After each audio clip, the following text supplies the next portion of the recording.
நம் சேனலில் உள்ள அனைத்து உறவினர்களுக்கும் வணக்கம். இன்று கந்தன் கருணை பகுதி 6வதை நான் பதிவு செய்ய இருக்கிறேன். கந்தனின் கருணையை தொடர்ந்து பாருங்கள். உங்கள் வாழ்வில் நிச்சயம் சந்தோஷம் நிலைத்திருக்கும். இன்று பார்வதி திருக்கல்யாணத்தை பற்றி தான் உங்களுக்கு நான் சொல்ல இருக்கிறேன். சிறந்த தவநெறியில் நிற்கின்ற பார்வதியின் ஒப்பற்ற அன்பையும் காதலையும் எல்லாரும் அறிந்து கொள்ள காட்ட நினைத்தார் பரமேஸ்வரன். காவி உடுத்தி கமண்டலம் ஏந்தி பூநூல் அணிந்து நெற்றியில் நீரு அணிந்து வேதங்கள் ஓதும் ஒரு முதிய அந்தன வேடம் பூண்டு பார்வதி தவம் புரியும் இமயமலை அடைந்தார். சிவனடியார் என எண்ணி வரவேற்று உரிய மரியாதைகள் செலுத்தி நின்றாள் பார்வதி அம்மை. தவத்தின் நோக்கம் யாது என இறைவன் வினவ அதற்கு பதில் கூறுமாறு தனது தோழி விசையை என்பவளுக்கு கஞ்சாடி செய்தாள் பார்வதி தேவி. சிவனை மணந்து அவரில் சரிபாதிதான் என்ற பெரும்பேறு பெறுவதற்கே என்றாள் தோழி. உலகத்தை படித்து காத்து நிற்கும் பிரம்மன் திருமால் ஆகியோராலே காண்பதற்கு அரிதான சிவன் உன் தவத்திற்கு ஒருபோதும் காட்சி தரமாட்டார். நெற்றி கண்கொண்ட சிவனுக்கு ஆடை, தோல், வாகனம், காலை, ஆபரணம், பாம்பும் எலும்பும், மாலை, வெண்மையான மண்டையோடும் பன்றி கொம்பும், பிச்சை பாத்திரம், பிரம்மனின் மண்டையோடு, உணவு கொடிய விஷம், நடனமாடும் இடம், இறந்தவர்களுக்கு உரிய சுடுகாடு ஆகும். நீயோ மன்னன் மகள். எனவே நீ விரும்பும் உறவு எந்த விதத்திலும் பொருந்தாது. எனவே அந்த எண்ணத்தை கைவிடுக. உன்னை மனம் முடிக்கவே நான் இங்கு வந்தேன் என சிவபெருமான் கூறினார். இச்சொற்களை கேட்ட பார்வதி தேவி கொதித்து எழுந்தாள். நீ சிவனடியார் வேடம் தரித்திருப்பதால் உம்மை இப்போது கொல்லாது விடுகிறோம். உடனே இந்த இடத்தை விட்டு வெளியேறு என நெருப்பாய் கத்தினாள். அப்போது தனது அந்தன வேடத்தை நீக்கி காலை வாகனத்தில் பூதகணங்கள் பல தன் பின் நிற்க சிவபெருமான் பார்வதி தேவிக்கு காட்சி கொடுத்தார். வந்தது இறைவன் என அறிந்த தேவி மட்டற்ற மகிழ்ச்சியோடு ஆனந்த கண்ணீர் மல்க அப்படியே தொழுது நின்றாள். இனிமேலும் கடுந்தவம் வேண்டாம், உன்னை மணப்பதற்காக நாளை வருவோம் என கூறி சிவபெருமான் மறைந்தார். இறைவன் வந்து சென்ற செய்தியை தோழியர்கள் இமயமலை அரசனிடம் தெரிவிக்க அவன் எல்லையில்லா ஆனந்தமடைந்து தன் மனைவி மேனையுடன் சென்று தவம் செய்து கொண்டிருந்த பார்வதியை தக்க முறைப்படி அரண்மனைக்கு அழைத்து வந்தார். கையிலே சென்றதும் சிவபெருமான் சப்த ரிஷிகளை அழைத்து பெண் கேட்டு வருமாறு இமயமலை அரசனிடம் அனுப்பி வைத்தார். அவ்வாறே அவர்களும் சென்றனர். அரசன் உரிய மரியாதை செலுத்தி அவர்களை வரவேற்றான். வந்த காரியம் யாது என்று அரசன் கேட்க சப்தரிசிகள் சிவபெருமான் பார்வதியை மணமுடிக்க விரும்பும் விருப்பத்தை அறிவித்தனர். அதை கேட்ட அரசன், அது நாங்கள் செய்த புண்ணிய பலன் அன்றோ? அவ்வாறே பார்வதியை சிவபெருமானுக்கு தாரை வார்த்து கொடுத்து நாங்களும் அவனது திருவடிகளுக்கு அடிமையாக சித்தமாக இருக்கின்றோம் என்றார். சப்தரிசிகளும் மன்னனின் சம்மதத்தை பெற்று இறைவனிடம் சென்று நடந்த விவரங்கள் அனைத்தையும் தெரிவித்து இறைவனிடம் விடைபெற்று சென்றனர். திருமண ஏற்பாடுகளை செய்யும் வகையில் இமய அரசன் தேவதச்சனை அன்போடு நினைத்தான். வந்த தேவதச்சனிடம் சிவபெருமான் பார்வதி திருமணத்தை முன்னிட்டு தேவையான எல்லாவற்றையும் உள்ளடக்கி ஒப்பற்ற மணிமண்டபங்கள், மாட வீதிகள் கொண்ட எழில்மிகு நகர் ஒன்றை உருவாக்க வேண்டினான். அவ்வாறே தேவதச்சனும் குபேரனது மாளிகை போலவும் இந்திரனது அமராவதி போலவும் அளவற்ற செல்வத்தோடு அமைத்து அலங்கரித்தான். மணமேடை, விருந்தினர் மண்டபம், விருந்து மண்டபம், தாமரை பூத்து நிற்கும் தாடகங்கள், ஓமகுண்டம், நவகிரக மண்டலம் என எல்லாம் அமைத்தான். திருமண சடங்கு செய்வதற்கு தேவையான பொருட்களையும் தேவருக்குரிய அட்ட மங்களங்களையும் அவைகள் இருக்க வேண்டிய இடங்களில் இருக்கச் செய்து பெருமிதம் அடைந்தான். திருமால், பிரம்மன் முதலிய தேவர்கள் அனைவரையும் முனிவர்களையும் தங்கள் குடும்பத்துடன் பார்வதியின் திருமணத்தை காண வருமாறு எல்லா இடங்களுக்கும் தூதுவர்களை அனுப்பினான் இமயமலை அரசன். அடுத்து நந்தி தேவரின் அனுமதி பெற்று சிவபெருமான் முன் சென்று இறைவனது திருவடி வணங்கி சோதிட வல்லுநர்கள் குறிப்பிட்டபடி பங்குனி உத்திரம் இன்றைய தினம் ஆகும். இதுவே சுபமுகூர்த்த தினம். எனவே பார்வதியை மணமுடிக்க இன்றே வருக என அழைத்து நின்றான். அளவிலா பூதகணங்கள் சூழ இப்போதே யாம் இமயமலைக்கு வருகின்றோம், நீ முன்னே செல்க என இறைவன் சிவபெருமான் பணித்தார்.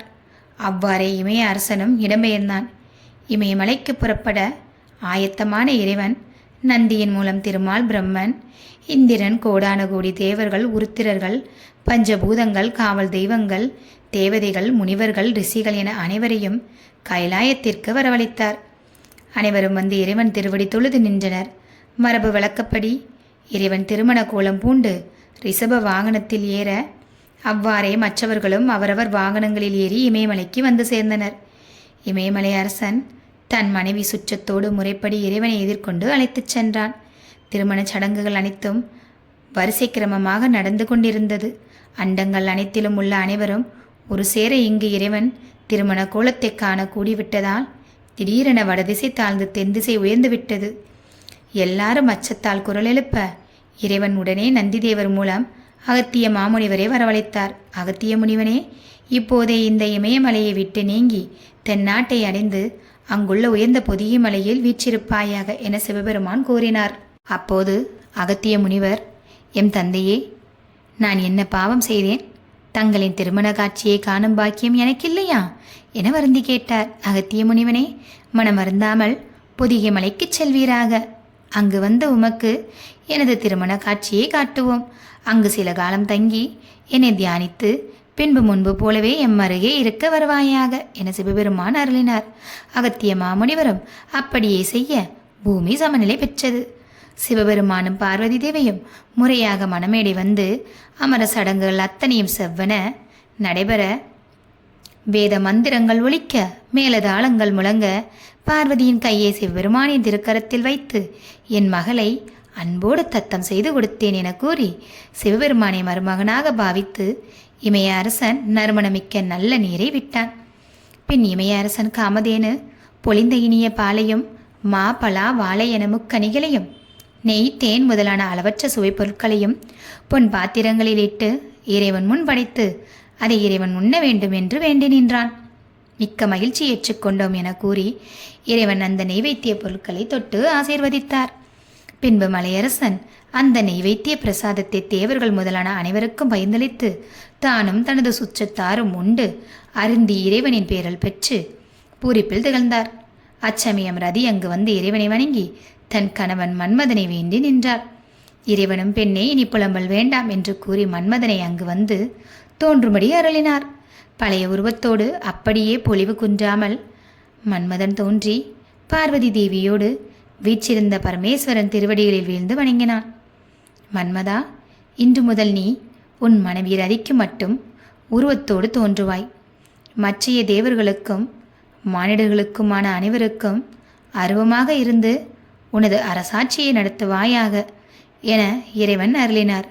அவ்வாறே இறைவனிடம் விடைபெற்று ரதியும் மன்மதனும் இடம்பெயர்ந்தனர். தேவ மங்கையரின் ஆடல், பாடல், அற்புதமான விருந்து என அனைத்தும் அமர்க்களமாக முடிந்து அவரவர் தம் வாகனங்களில் தங்களது இடத்திற்கு புறப்பட்டனர். எம்பெருமான் சிவபெருமானும் எல்லாரிடமும் முறைப்படி விடைபெற்று கொண்டு தனது ரிஷப வாகனத்தில் பார்வதியை பக்கத்தே வைத்து கைலாயம் வந்து சேர்ந்தார். அங்கு நந்தி தேவருக்கு உரிய ஆணைகள் பிறப்பித்துவிட்டு பார்வதி தேவியோடு தன் கோயில் உள்புகுந்தார். இப்பொழுதுதான் அல்லல் தீர்க்க நம் ஆறுமுகன் அவதாரம் ஆரம்பிக்கப் போகிறது. சிவன் பார்வதி திருக்கல்யாணம் நடந்து முடிந்து காலங்கள் வெகுவாக உருண்டு கொண்டிருந்தன. சூரபத்மன் அட்டகாசங்கள் அத்துமீறி தேவர்கள் தாங்கா வண்ணம் துயரங்களை அனுபவித்துக் கொண்டிருந்தார்கள். திருமால், நான்முகன், இந்திரன் முதலான தேவர்கள் ஒன்று கூடி இறைவன் திருவருளை பெற அடுத்த உபாயம் யாது என ஆலோசித்து நின்றனர்.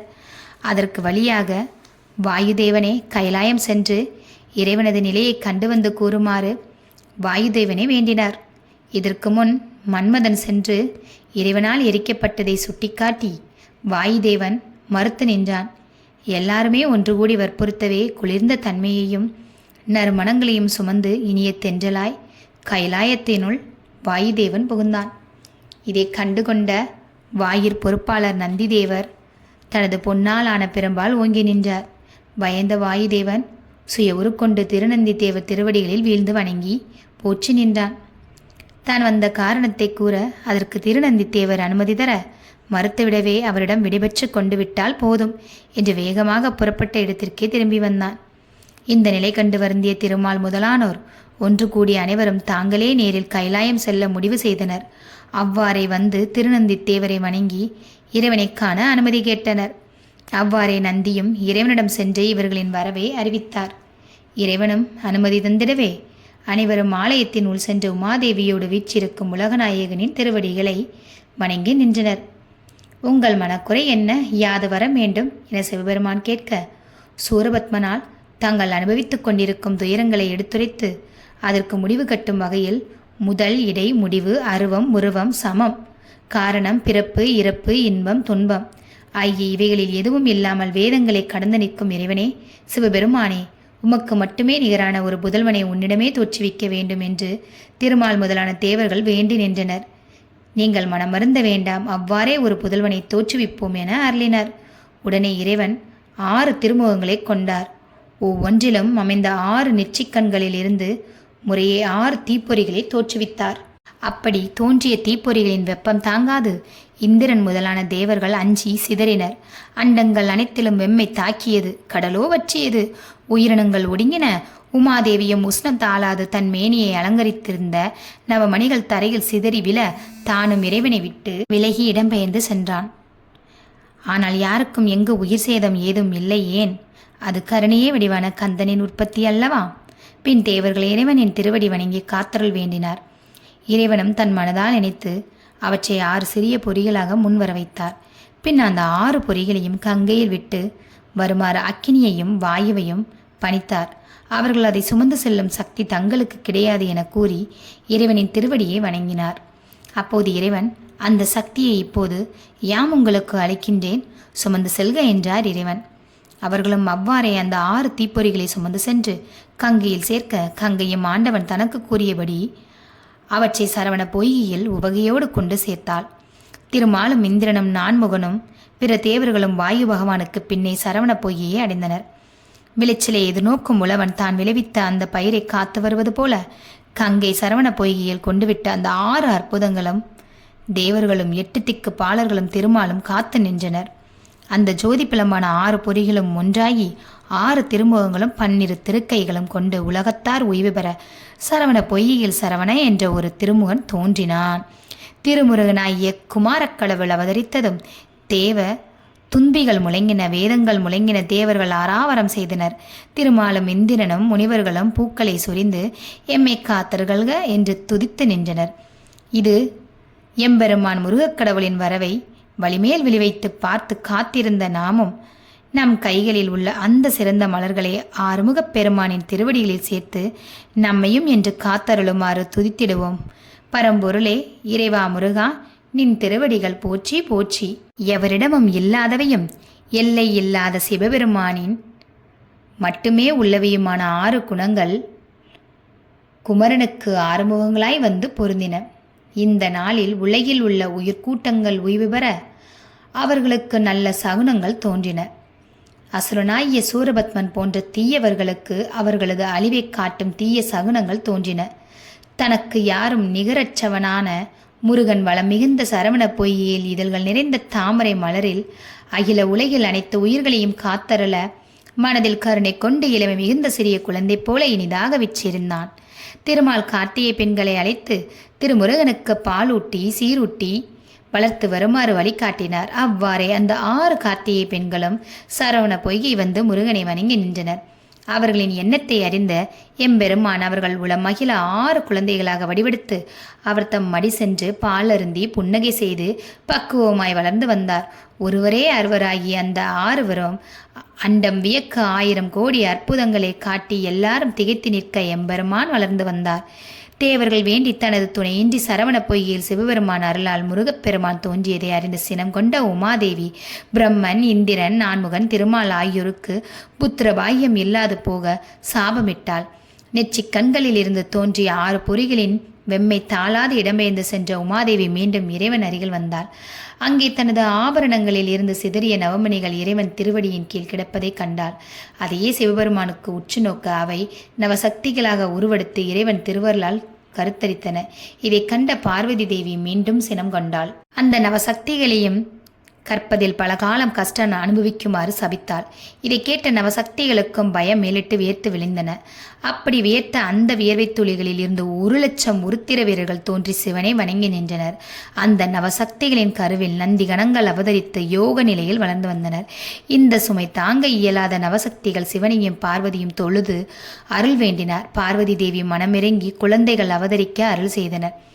மாணிக்க வள்ளியிடம் வீரவாகு, முத்து வள்ளியிடம் வீரகேசரி, புட்பராக வள்ளியிடமிருந்து வீரமா மகேந்திரன், கோமேதக வள்ளியிடமிருந்து வீரமா மகேஸ்வரன், வைடூரிய வள்ளியிடமிருந்து வீரமா புரந்தன், வைர வள்ளியிடமிருந்து வீர ராக்கதன், மரகத வள்ளியிடமிருந்து வீர மார்த்தாண்டன், பவள வள்ளியிடமிருந்து வீராந்தகன், இந்திர நீல வள்ளியிடமிருந்து வீரதீரன் என 9 வீரர்கள் நவசக்திகளின் நாடியில் வழியே வந்து அவதரித்தார்கள். இந்த நவதந்தி கணத்தவர்களும் எம்பெருமான் சிவபெருமானை தொழுது நின்றனர். தனது புதல்வர்களாக தோற்றுவித்த இந்த 1,09,000 வீரர்களும் சிவபெருமான் வல்லமை மிக்க ஆயுதங்களை வழங்கி, நீங்கள் அனைவரும் சூரபத்மன் அளிக்கும் போரில் முருகப்பெருமானுக்கு பக்கபலமாக நின்று அவரிட்ட ஆணையை சிறமேற்கொண்டு செய்வீராக, அதுவரையில் எம்மோடு இங்கு இருப்பீராக என்று அருள் செய்தார். அவர்கள் அனைவரும் அங்கிருந்து நாளும் இறைவனுக்கு தொண்டு செய்து கொண்டிருந்தனர். காலம் கனிந்துவிட்ட நிலையில் எம்பெருமான் சிவபெருமான் பார்வதி தேவியை அழைத்து கொண்டு சரவண பொய்கையில் வளர்ந்து வரும் தங்களின் புதல்வன் முருகப்பெருமானை கையிலே அழைத்து வர எண்ணினார். திருமால், நான்முகன், இந்திரன் முதலான தேவர்கள் கையிலே வந்து இறைவனது திருவடியை தொழுது நின்றனர். மத்தளம், பேரிய என பல வகை வாத்தியங்கள் ஒருங்கு சேர இறைவன் தேவியோடு காலை வாகனத்தில் ஏற அனைவரும் புறப்பட்டு சிவனின் மறுவடிவான முருகப்பெருமானை காண சரவண பொய்கை வந்தனர். பொய்கையின் கரையில் காலை வாகனத்தில் அன்னை தந்தையை கண்ட ஆறுமுகன் அங்கம் குளிர அப்படியே தொழுது நின்றான். உமாதேவியார் உள்ளன்போடு தன் மைந்தனை அழைக்க முருகப்பெருமான் ஓடிச் சென்று அன்னையை கட்டித்தழுவ 6 உருவங்களும் ஒன்றிணைந்து 6 முகங்களோடும் 12 கைகளோடும் ஒரு உருவமாயி கந்தன் என பெயர் பெற்றான் திருமுருகன். அன்னை தன் மைந்தன் உச்சி முகர்ந்து ஆனந்தம் அடைந்தாள். தாயின் அன்பு பொங்கி நிற்க தன் கொங்கைகளில் பால் சுரக்க அதை கிண்ணத்தில் ஏந்தி தன் மைந்தனுக்கு ஊட்டி அகமகிழ்ந்தாள் அன்னை பார்வதி தேவி. பொங்கி வழிந்த அன்னையின் அமிர்தப்பால் சரவண பொய்கையில் கலந்தது. பாராசுர முனிவர் தனது 6 மகன்களுக்கு சாபமிட்டு அவர்கள் 6 சரவண பொய்கையில் மீன்களாக வாழ்ந்து வந்தனர். அவர்கள் பொய்கையில் கலந்த பார்வதி தேவியின் அமிர்தப்பாலை உண்டவுடன் சாப உமேச்சனம் பெற்று சிவபெருமானை வணங்கி நின்றனர். அப்போது சிவபெருமான் அவர்களை நோக்கி, நீ வீர 6 திருப்பரங்குன்றம் சென்று அங்கு தவம் செய்வீராக, விரைவில் கந்தன் அங்கு வந்து உங்களுக்கு அருள் புரிவான் என்றார். சிவபெருமான் தனக்கு ஒப்பான தன் புதல்வன் முருகனை அழைத்து நெஞ்சார தழுவி இரவுக்கும் பகலுக்கும் இடையில் அந்தி பொழுது எப்போதும் இருப்பது போல தனக்கும் பார்வதி தேவிக்கும் இடையே முருகப்பெருமானை அமரச் செய்து அகமகிழ்ந்தார். தேவர்களும் ஏனையோரும் மலர் தூவி முருகப்பெருமானின் திருவடி வணங்கி நின்றனர். கார்த்திகை பெண்கள் 6 இறைவனை வணங்கி நின்றனர். அப்போது சிவபெருமான் கார்த்திகை பெண்களை நோக்கி, கந்தனை நீங்கள் 6 பாலூட்டி வளர்த்த முறையினால் கந்தன் உங்களுக்கு மகன் உறவு முறையாவான். இந்த உலகை அறியும் வண்ணம் கந்தன் கார்த்திகேயன் என்ற திருநாமத்தை இப்போது முதல் பெறுவானாக. கார்த்திகை பெண்கள் ஆகிய கந்தனின் அன்னையாக பெயர் பெற்ற உங்களின் கார்த்திகை தினத்தில் உவகையோடு ஈடு இணையில்லாத முருகப்பெருமானுடைய அழகிய திருவடிகளை பூஜிப்பவர்கள் யாராயினும் அதுவரையில் அவர்கள் எப்படி வாழ்ந்திருந்தாலும் என்ன பிழை செய்திருந்தாலும் அத்தனையாம் பொறுத்து அவர்களது குறைகளை தீர்த்து சகல வளங்களையும் சந்தோஷங்களையும் வழங்கி முக்தி தருவேன். இது இந்த சிவபெருமான் உலகத்தாருக்கு வழங்கும் உறுதிப்பத்திரம் என்றார். கார்த்திகை பெண்களும் திருமால் மற்றும் தேவர்களும் அருள் புரிந்து அவரவர் இருப்பிடங்களுக்கு செல்லுமாறு விடை கொடுத்து அனுப்பி எம்பெருமான் தேவியோடு கந்த பெருமானை இடையமர்த்தி காலை வாகனத்தில் கைலாய மலைக்கு சென்றார். பார்வதி தேவியின் காற்சிலம்பில் உதிர்ந்த நவமணிகளில் தோன்றிய 1,09,000 வீரர்களும் முதல்வனாகிய முருகனின் திருவடிகளில் மலர் தூவி வணங்கி நாளும் அவன் திருவடி தொழுது பணிவிடை செய்து வந்தனர். இனி வேலவனின் வெற்றி விளையாடலை பார்க்கலாமா? நாம் தண்டையும் சிலம்பும் வீரக்கலலும் சரங்கிகளும் சேர்ந்து ஒலிக்க நெற்றியின் வைரப்பட்டயம் பேரொளி வீச அறையில் கோர்த்த மணிகளும் அழகு மீது காதின் குண்டலங்களும் அம்சமாக ஒலிக்க பிரம்மனின் கற்பனைக்கும் எட்டாத கந்தன் என்ற பேரழகன் முருகன் என்ற முதல் அழகன் அண்டங்கள் அனைத்திலும் செய்து வந்த திருவிளையாடல்கள் ஒன்றா இரண்டா எடுத்துச் சொல்ல 1000 இருக்கிறதே.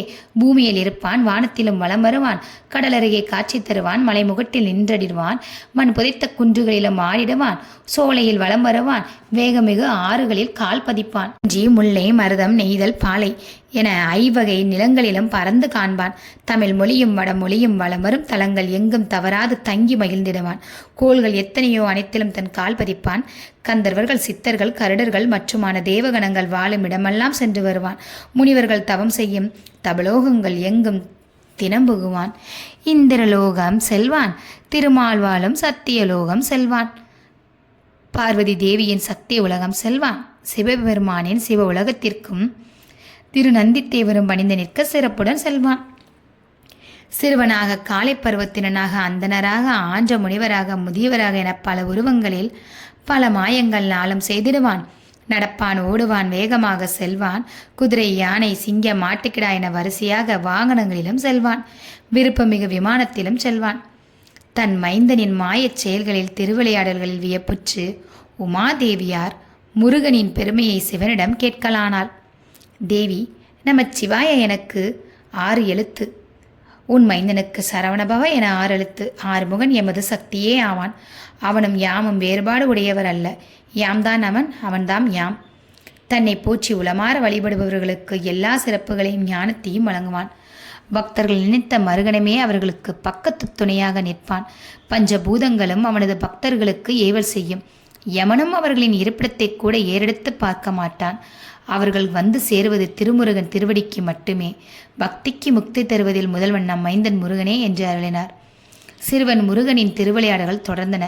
பூமியை புரட்டி போட்டான், வானத்தை வளர்த்து வைத்தான், சீரிப்பாயும் ஆறுகளை சிறையில்லா பறவை ஆக்கினான், குடலை உருவி வெளியே எடுத்தது போல கடல் நீரை காலி செய்தான், சூரியனை சந்திரன் பாதையில் மாற்றினான், சந்திரனை சூரியன் பாதைக்கு மாற்றினான், கோள்களையும் நட்சத்திரங்களையும் சிறு சிறு உருண்டைகளாக்கி இந்திர விற்களில் தொடுத்து தேவர்களின் மீது அடித்தான். இந்த பிரளயம் எதனால், இந்த மாயங்கள் செய்வது யார் என தேவர்கள் எவராலும் அறிந்து கொள்ள முடியவில்லை. இந்திரனும் ஆவேசம் கொண்ட ஐராவத யானை மீது ஏறி சிறுவன் முருகனோடு போரிடவும் வந்துவிட்டான்.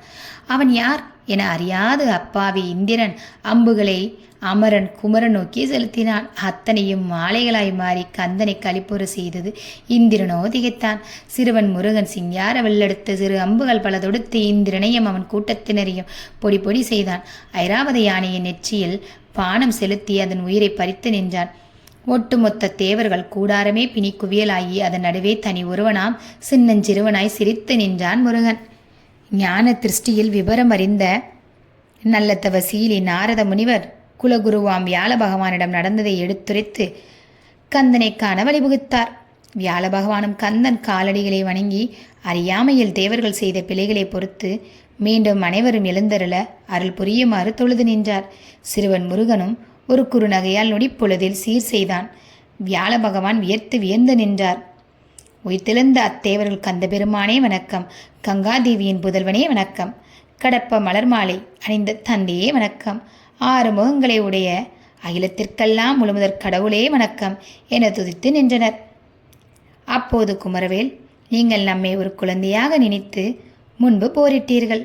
இப்போது நீங்கள் அறியும் வண்ணம் என் விஸ்வரூபத்தை காட்டுவோம் என கூறி எம்பெருமான் முருகப்பெருமான் ஒரு வடிவம் கொண்டு நின்றான். அதில் 8 திக்குகளும் 14 உலகங்களும் அவற்றில் உள்ள மலைகள், ஆறுகள், கடல்கள், புழு, பூச்சி, பறவைகள் தொடங்கி சிங்கம், புலி, யானை போன்ற அனைத்து வனவிலங்குகள், காடுகள், கழனிகள், நாடு, நகரங்கள், மானிடர், அசுரர், தேவர் என எல்லா உயிர்த்திணை பொருட்களும் அக்கிரணை பொருட்களும் ஒரு சேர தோன்றி இருந்ததோடு அவனுள்ளே பிரம்மனும் திருமாலும் சிவபெருமானும் வீற்றிருந்தனர்.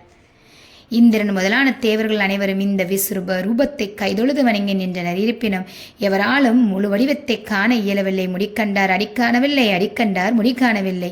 கடவுளை தங்களின் முழு வடிவை காணும் சக்தி எங்களுக்கு இல்லை, தாங்களே அருள் புரிய வேண்டும் என தேவர்கள் வேண்டினர். அவ்வாறே முருகன் தனது முழு வடிவை காண அவர்களுக்கு சக்தி அளித்தான். தேவர்கள் அனைவரும் கண்குளிர கண்டு தொழுது எழுந்தனர். பின் எம்பெருமானே, உமது ஜோதி வடிவை நொடி பொழுது அல்லாது அதை கடந்து பார்க்க பலம் எங்களுக்கு இல்லை. உள்ள பயம் கொண்டு மிரள்கிறது. சார்ந்த சொருபியாக காட்சி தந்து கருணை புரிய வேண்டுகிறோம் என்றனர். இறைவனும் அவ்வாறே தனது வடிவத்தை மாற்றி அருள் புரிந்தார். எம்பெருமானே, கந்த கடவுளே, உம்முள் நாங்கள் பிரம்மனையும் திருமாலையும் சிவனையும் கண்டோம். எனவே எங்கும் எப்போதும் நிறைந்திருப்பது நீரே என்பதை அறிந்தோம். ஆகையால் முருகவேலே, நீர் அருவமாகவும் உருவமாகவும் எங்கும் நிலைபெறும் முழு முதற் கடவுள் ஆவாய் என்று போற்றி நின்றனர். தேவர்தம் அரசனான இந்திர முருகப்பெருமானை நோக்கி, ஐயனே, உமது திருவிளையாடலின் பொருட்டு இப்போது அண்டங்கள் எல்லாம் முறைமாறி நிற்கின்றன. மீண்டும் பழைய இயல்பு நிலைக்கு அவைகள் மாற அருள் புரிய வேண்டும் என வேண்டினான். இறைவனோ தூய ஒரு சொல்லால் நொடி பொழுதில் அகிலத்தை முறை செய்தார். மேலும் இந்திரன், முருகப்பெருமானே, இப்போதே நாங்கள் உம்முடைய திருவடிகளுக்கு பூஜை செய்ய விரும்புகிறோம் என்றான். அவர்களின் விருப்பத்திற்கு இணங்க கைலாய மலைக்கு பக்கத்தில் ஒரு மலையில் வந்து நின்றான் முருகன். இந்திரன் தேவதச்சனை வரவழைத்து உடன் அங்கு முருகப்பெருமான் எழுந்தருள ஒரு பொற்கோயில் நிர்மாணிக்க ஆணையிட்டான். தேவதச்சனும் அவ்வாறே ஆலயம் ஒன்றை அமைத்து வழிபாட்டிற்கு தேவையான மலர்கள் தொட்டு மங்கள பொருட்கள் அனைத்தையும் அங்கு சேர்த்தான். கந்தவேல் பட்டாடை அணிந்து கனகமணி ஆபரணங்கள் சூட்டி அழகுமிகு மாலைகள் அணிந்து நறுஞ்சாந்து பூசி அங்கே அமைந்த அழகிய சிங்காசனத்தில் கொலுவிச் சேர்ந்தான். இந்திரன் முதலான தேவர்கள் அனைவரும் முறைப்படி நியமங்களோடு முருகன் திருவடிக்கு பூஜை செய்து வணங்கினர். அந்த மலையே கந்தகிரி ஆகும். பின் இறைவன் முருகன் அனைவருக்கும் அருள் வழங்கி மீண்டும் கைலை மலைக்கு புறப்பட்டான். இந்திரன் முதலான தேவர்கள் நம் முருகப்பெருமானால் அசுரர்கள் அழிவர் என்ற மன நிம்மதியோடும் தங்கள் இருப்பிடங்களுக்கு சென்றனர். இச்சமயத்தில் நாரத முனிவர் பூலோகத்தில் யாகம் ஒன்றை தொடங்கினார். அந்த வேள்வித்தீயில் இருந்து ஒரு கொடிய ஆட்டுக்கிடா தோன்றியது. எல்லாரையும் முட்டி வீழ்த்தியது. முனிவர்கள் அனைவரையும் சிதறி ஓடினர். அந்த ஆட்டுக்கிடா எல்லா உலகங்களுக்கும் இமைப்பொழுதில் சென்று தாக்குதல் நடத்தியது. பல உயிர்களை பழி வாங்கியது. சூரிய சந்திரர்களை தேர்களை கூட முறிச்சிச்சு. நாரத முனிவர் முதலான எல்லா தேவர்களும் முனிவர்களும் அடைக்கலம் நாடி கைலை மலைக்கு விரைந்தனர். வழியில் கந்தவேல் தனது 109 சகோதர வீரர்களோடு விளையாடி கொண்டிருப்பதை கண்டார். நேரில் சென்ற கந்தவேலின் காலடிகளில் விழுந்து வணங்கிய ஆட்டுக்கிடாவின் அட்டுவலியத்தை எடுத்துச் சொன்னனர். அதை கேட்ட முருகப்பெருமான், இனி நீங்கள் கலங்க வேண்டாம் என அவர்களுக்கு வாக்கு கொடுத்தார். பிறகு தன் திருச்சக்கரம் காட்டி அருகில் நின்ற வீரவாகு தேவரை அழைத்தான். வீரவாகு, இப்போதே நீ சென்று அந்த ஆட்டுக்கிடாவை அடக்கி இங்கே கொண்டு வா என ஆணையிட்டான். வீரவாகுவும் கந்தன் காலடி தொழுது ஆட்டுக்கிடாவை தேடி புறப்பட்டான். பல உலகங்களில் தேடியும் தன் கண்களுக்கு அகப்படாத ஆட்டுக்கிடாவை பிரம்மலோகத்தின் கண்டான். அதை அடக்கி அதன் கொம்புகளை தூக்கி அப்படியே கட்டி இழுத்து வந்து முருகன் திருவடியின் முன் கொண்டு சேர்த்தான். நாரத முனிவர் முதலான தேவர்கள் அனைவரும் மகிழ்ந்து முருகனின் திருவடி வணங்கினர். அத்தோடு அந்த ஆட்டுக்கிடாவை தனது வாகனமாக பயன்படுத்தி கொள்ள வேண்டும் என்ற வேண்டுகோளையும் விடுத்தனர். அவ்வாறே அன்று முதல் அந்த ஆட்டுக்கிடாவும் ஆறுமுகனது ஒரு வாகனமாயிற்று. பின் முருகனிடம் விடைபெற்று பூலோகம் வந்த நாரத முனிவர் தாம் தொடங்கிய யாகத்தை சிறப்பாக செய்து முடித்தார். இந்த நிலையில் ஒரு நாள் பிரம்மன் முதலான தேவர்கள் கைலாய மலைக்கு வந்து சிவபெருமானை தரிசனம் செய்துவிட்டு வாயில் நோக்கி திரும்பி வந்து கொண்டிருந்தனர். வழியில் மாணிக்கமேடியில் சிறுவன் முருகன் விளையாடிக் கொண்டிருந்தான். தேவர்கள் வருகின்ற கூட்டத்தை கண்ட முருகனிடம் அழைத்தான். பிரம்மன் முருகன் அருகில் வந்து கைகூப்பி வணங்கினான். ஆனால் தலை தாழ்ந்து வணங்கவில்லை. பிரம்மனின் ஆணவத்தை அறிந்து கொண்ட முருகன் அவனுக்கு தகுந்த பாடம் கற்பிக்க எண்ணினான்.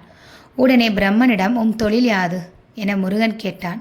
படைக்கும் தொழில் என்றான் பிரம்மன். எதை அடிப்படையாக கொண்டு உமது படைத்தல் தொழிலை நீங்கள் நடத்துகிறீர்கள் என்று கேட்டான் முருகன். வேதங்களை அடிப்படையாக கொண்டு படைத்தல் தொழிலை செய்து வருகிறேன் என்றான் பிரம்மன். அப்படியாயின் அந்த வேதங்களில் ஒன்றான இருக்கை பற்றி நீ சொல்வாயாக என்றான் முருகன். பிரம்மனும் முறைப்படி ஓம் என்னும் பிரணவத்தை கூறி வேதங்களை சொல்ல முற்பட்டான்.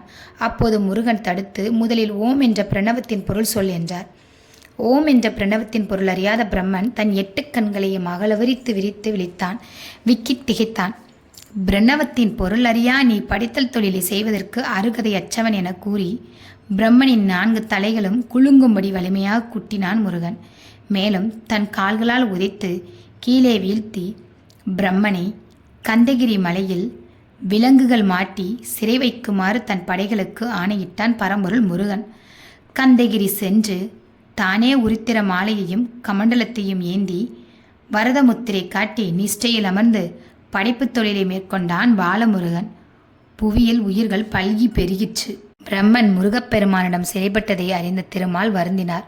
நாரதர், அகத்தியர் என தேவர்கள் முனிவர்கள் சூழ கைலாயமலை வந்து சிவபெருமானை தொழுது நின்றனர். வந்த காரணம் என்ன?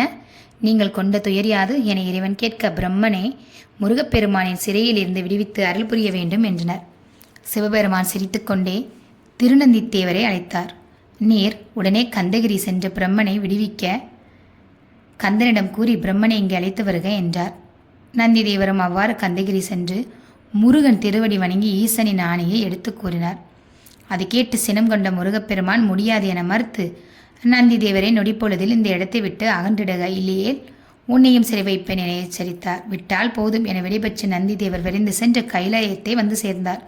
சிவபெருமானிடம் நடந்ததை சொன்னார். அவற்றை கேட்ட ஆழகால விஷமருந்திய அச்சிவபெருமான் திருமால், நாரதர், அகத்தியர் மற்றும் தேவர்கள் பூதகணங்கள் சூழ கந்தனனை காண கந்தகிரிக்கு புறப்பட்டார். எதிர்வந்த இறைவனை கண்ட முருகப்பெருமான் ஓடி வந்து தந்தையின் கால்களில் விழுந்து வணங்கி ஆசிகள் பெற்றார். பின் இறைவனை தன் ஆசனத்தில் அமர வைத்து அங்கு வந்த நோக்கம் யாது என கேட்டார். சிவபெருமான் பிரம்மனை விடுதலை செய்யுமாறு முருகனை பணித்திட்டார். அப்போது முருகப்பெருமான் சிவபெருமானிடம், உம்மை குறைவின்றி பூஜை செய்து வருகின்ற ஒரே காரணத்திற்காக தகுதியில்லாத பிரம்மனிடம் படைக்கும் தொழிலை தந்துவிட்டாய். சிறப்பு பொருந்தியவர்களை சிறிதும் மதிக்கத் தெரியாத அந்த ஆணவம் கொண்டோனே விடுவிக்க மாட்டேன் என்றார். சரியோ தவறோ பிரம்மனை விடுதலை செய் என ஆணையிட்டார் சிவபெருமான். தங்கள் சித்தம் அதுவானால் இப்போதே விடுதலை செய்கிறேன் என கூறி பிரம்மனை சிறையிலிருந்து விடுவிக்குமாறு தனது படைத்தலைவனுக்கு ஆணையிட்டார்.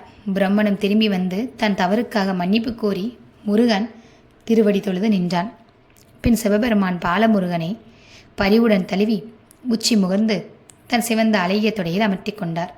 முருகா, உனக்கு அந்த பிரணவத்தின் பொருள் தெரியுமா என கேட்டார்.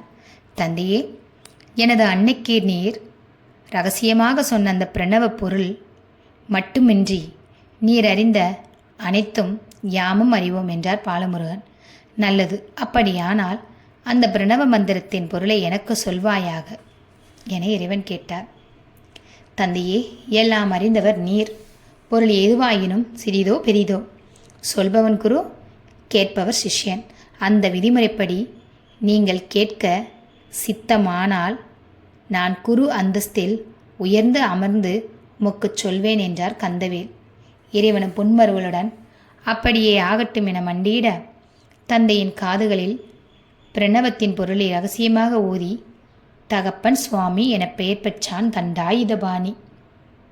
இதோட இந்த பகுதி நான் சொல்லி முடிச்சிட்டேன். அடுத்த பகுதி அடுத்த நாளில் கண்டிப்பாக உங்களுக்காக பதிவு செய்கிறேன்.